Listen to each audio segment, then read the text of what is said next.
Olá, olá! Sejam todos muito bem-vindos. Por aqui, professor Ézio Veiga, Direito Empresarial. Vamos trabalhar agora o nosso De Olho na Peça. Um evento que tem o objetivo de trazer para você a forma da confecção de uma peça prático-profissional. Logicamente, aquela peça que nós apostamos que possa vir na segunda fase. Acaso ela não venha na segunda fase como a peça prático-profissional, pode também vir como pergunta lá nas questões discursivas. Então é importante a gente ficar de olho nesse material que a gente trouxe aqui para vocês e nós vamos trabalhar uma peça que se chama Ação de Execução de Quantia Certa. Bora lá dar uma olhada? Também trouxemos aqui o nosso enunciado. Olha só, então nós temos aqui um exemplo de enunciado, de acordo com aqueles que possa vir lá no exame de ordem, e nós temos inicialmente uma compra e venda mercantil, vou destacar aqui para vocês, olha só, que foi celebrado por uma sociedade limitada, que está lá na qualidade de vendedora, que é a Tex Proteção LTDA, que tem a sua sede em Borá. Sempre que tivermos comarca, que tivermos uma cidade no enunciado, importante destacar, porque isso pode servir para que nós possamos fixar a competência da nossa ação. Legal? Então temos lá a Tex como vendedora e a Tecnon, que também é uma sociedade limitada, na qualidade de compradora, sediada na cidade de Salesópolis, São Paulo.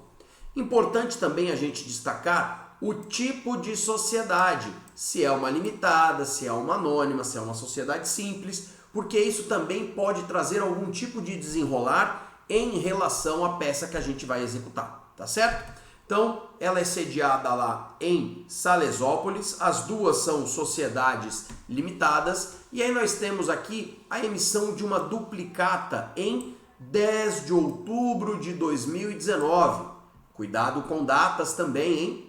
A data pode ser um indicativo de prescrição, de decadência, fique de olho nas datas. Então, a duplicata foi emitida em outubro de 2019. Com vencimento, olha só, em 90 dias a contar de sua emissão. Se foi emitida em outubro de 19 e vence em 90 dias, a partir da emissão, nós vamos contar aí novembro, dezembro, janeiro de 2020. Então, o vencimento da duplicata é janeiro de 2020. Anote aí no seu caderno de rascunhos, ok? O valor da duplicata, R$280 mil. E aí, continuando aqui o enunciado, as mercadorias, elas foram devidamente entregues, né, na data aprazada, conforme o canhoto da correspondente fatura, dando conta do recebimento das mercadorias. Então, as mercadorias foram entregues e tem o recebimento de entrega dessas mercadorias. Ocorre que o referido título, a duplicata, ela não foi aceita pelo sacado. Recordam-se que a duplicata é um título de aceite obrigatório? Então, talvez aqui nós já estejamos diante da primeira problemática do enunciado. A duplicata não foi aceita. E inexiste justificativa para essa falta de aceite. 30 dias após o vencimento, então lá em fevereiro de 2020, sem que o título tenha sido pago, sem que tenha havido a adimplência desse título, nem foi proposto nenhum tipo de renegociação por parte do devedor, o sacador, quem que é o sacador? Tex Proteção, né? Que é a vendedora, protestou o título por falta de pagamento. Considerando o inadimplemento e a natureza do título. Qual é a natureza? Título executivo extrajudicial, em que se acha consubstanciado o crédito, sabendo-se que não havia local de pagamento indicado na cártula, o emitente deseja a interposição de medida judicial mais célere e adequada à satisfação de seu crédito. Então, o que nós temos aqui no enunciado é o seguinte: uma compra e venda mercantil, certo? Onde uma sociedade limitada fez a venda para uma outra sociedade limitada e essa compradora, ela recebeu a mercadoria, ela deu o seu recebido da mercadoria no canhoto de entrega dessas mercadorias, porém ela não aceitou essa duplicata. Além de não aceitar a duplicata, ela não realizou o pagamento na data prazada, 90 dias a contar da sua emissão, que foi em outubro de 2019. Feito o protesto do título por falta de pagamento, você é procurado na qualidade de advogado para propor uma medida judicial. Não pode ser extrajudicial, não pode ser uma tentativa de negociação. É uma medida judicial, mais célere e adequada aos interesses do seu cliente, que é a TEX, que é aquela primeira sociedade limitada, que é a vendedora, tá certo? Então a gente consegue observar aqui mais de uma medida judicial. Porém, o enunciado pede a medida judicial mais célere e adequada. Qual seria a medida judicial mais célere? Então nós estamos diante de um crédito inadimplido protestado com base em um título executivo extrajudicial. Qual é a forma de cobrança judicial dos títulos extrajudiciais? Quando eles estão dentro do seu prazo de prescrição. A medida é ação de execução. Mas será que está dentro do prazo? Qual é o prazo de prescrição de uma duplicata? O prazo de prescrição da duplicata são 3 anos. Professor, mas se ela foi emitida lá em outubro de 19, outubro de 20, outubro de 21, outubro de 22, já está prescrito. Mas a prescrição da duplicata aos 3 anos inicia sua contagem a partir do vencimento e não da data de emissão. E o vencimento se deu em janeiro de 20. Então nós teremos aí janeiro de 21, janeiro de 22, janeiro de 23. Estamos dentro do prazo prescricional. É possível a propositura de uma ação executiva para a cobrança dessa duplicata. E como que seria a montagem dessa ação executiva? Bora lá para o slide? Olha só. Primeira coisa, o endereçamento. Aqui é a ordem da peça, tá? A ação a gente já destrinchou, já localizou que é uma ação de execução. Então, a primeira coisa aqui que nós vamos fazer na peça é o endereçamento. Nós vamos endereçar para onde? Nós temos lá Borá e temos Salesópolis. Aonde seria o fórum competente? Olha só, a Tecnon, que é a compradora, está localizada em Salesópolis. Sabendo-se que não há local de pagamento indicado na cártula. Então, a Lei 5474 de 68, que trata das duplicatas, diz que o fórum competente para a propositura da ação judicial de cobrança da duplicata é o da praça de pagamento. Como não tem praça de pagamento na duplicata, a gente usa outra praça de pagamento que seja sede da compradora. Então, se aqui está dizendo que a Tecnon é sediada em Salesópolis, nós vamos endereçar a nossa peça ao juízo de direito de alguma das varas cíveis da comarca de Salesópolis. Está lá no artigo 17 da Lei 5474 de 68. Legal? Então dá uma olhada lá no artigo 17. Continuando após o endereço, a qualificação das partes. Quem será o nosso autor? Quem será o nosso réu? Requerente e requerido. Informações estão lá no enunciado. Então a Tex é a vendedora e a Tecnon é a compradora. Está lá no enunciado. E nós temos aqui também a sede das duas pessoas jurídicas. Sede em Borá, sede em Salesópolis. Então, o autor é a pessoa que tem o crédito, quem quer receber. Quem quer receber? Quem vendeu os produtos, a vendedora. E o devedor é o comprador. Então, teremos aqui como autor a Tex, Proteção LTDA, e como réu ou requerido, a Tecnon Indústrias de Plástico LTDA. Observe.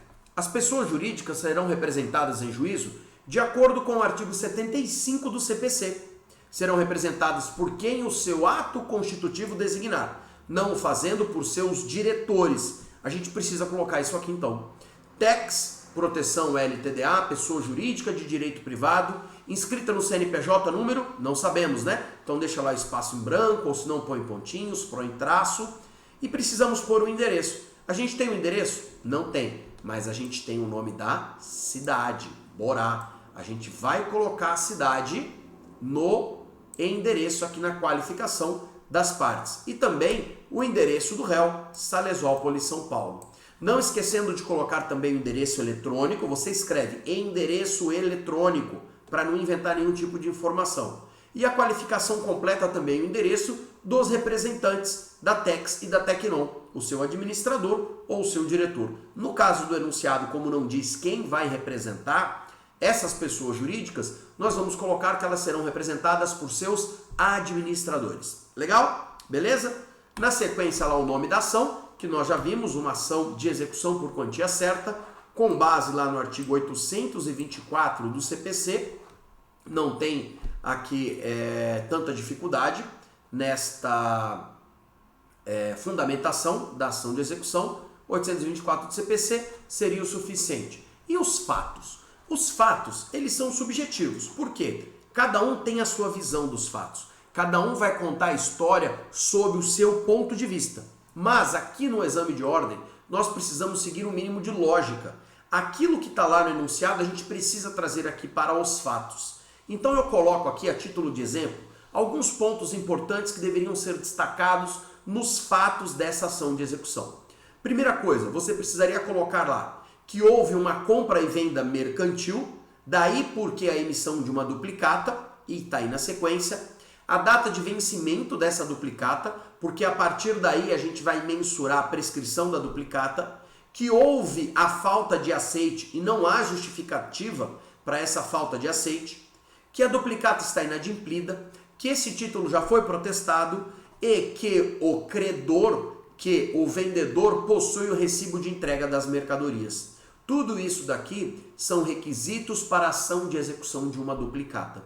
Você precisa ter a duplicata protestada, já que é uma duplicata não aceita, então o protesto se faz obrigatório.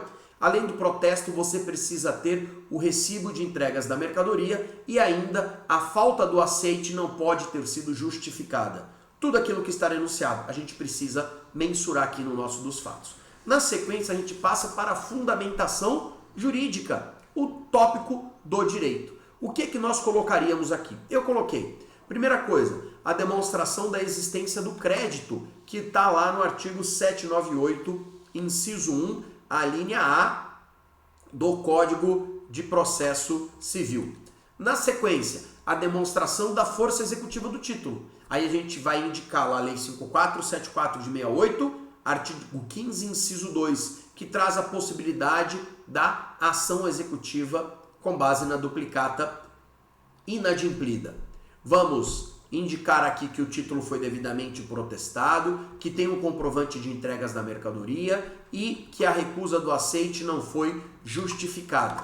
Parecido com aquilo que nós colocamos lá no dos fatos, mas aqui trazendo os artigos de lei que fundamentam aquilo que a gente indicou nos fatos.